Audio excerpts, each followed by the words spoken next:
So I'm not done with the video yet, fully going through and giving my opinion on this video because it's 2 hours, and I'm gonna hopefully get that out to you tomorrow. But this clip right here is really amazing. I feel like this whole podcast and watching it, it's like over the past couple of months, I've had like these little puzzle pieces forming in my head, and like questions and little bits of information that I found out, and then I see this video, and like the video shows me how all the pieces came together.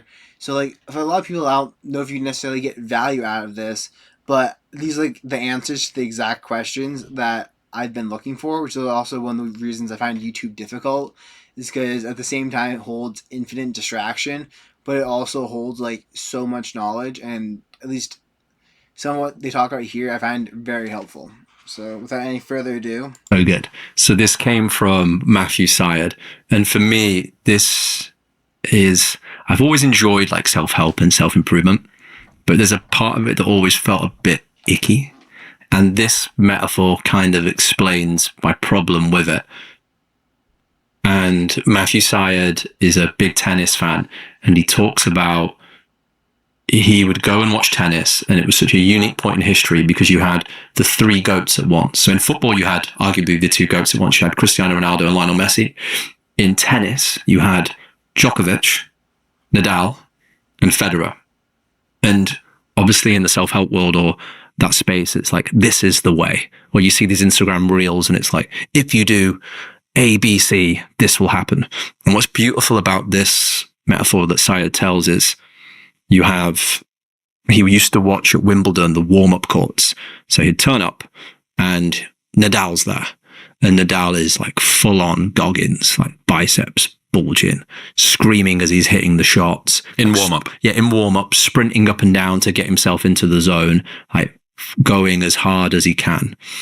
Then you have Djokovic who comes out, who's almost an emotionless like robot who's just laser focused on getting the job done. Watches him warm up. It's like, hold on, these are the two goats at the same time, completely different way of doing things. Then Federer turns up and you can hear him laughing before he arrives at the court. He's trialing like trick shots. He's doing dinks. He's laughing with his friends. He's just finessing the ball left, right, and center. And these three, and obviously the debate between them, but these three are arguably the three goats of there at the exact same time, give or take, and had completely different philosophies to doing things. And that goes to show, and I've always now took that metaphor whenever somebody gives me, oh, you need to do things this way, or this is the way this gets done, and realizing, oh, okay, that's the Djokovic way of doing it.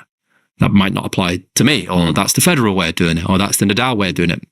Ironically, Nadal actually had the most amount of injuries, which is one thing you could take into consideration. But ultimately, there's no the way, as shown by those three. There's completely different ways of achieving essentially the exact same output. In other news, this episode is brought to you by Element.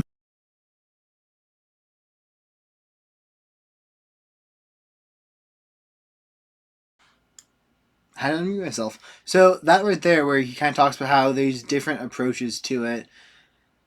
I feel like when you're entering a new space and trying to learn new skills, coming to that conclusion, like you always kind of forget that there's multiple ways of going about doing it, and you kind of stick to like, oh, well, here's some principle I think applies, but I'm not quite sure.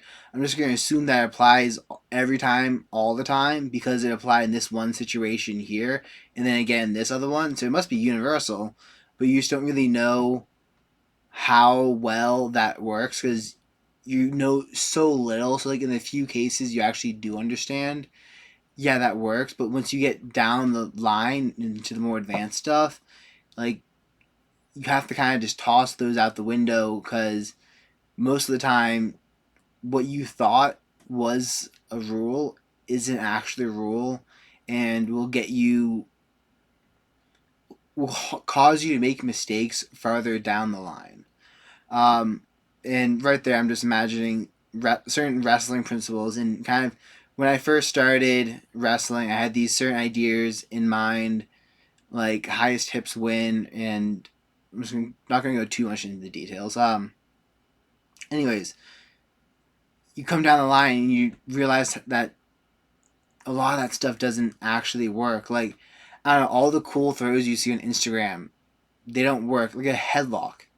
Here's a really basic one. You can headlock your way to placing at sectionals in high school if you're really good at a headlock.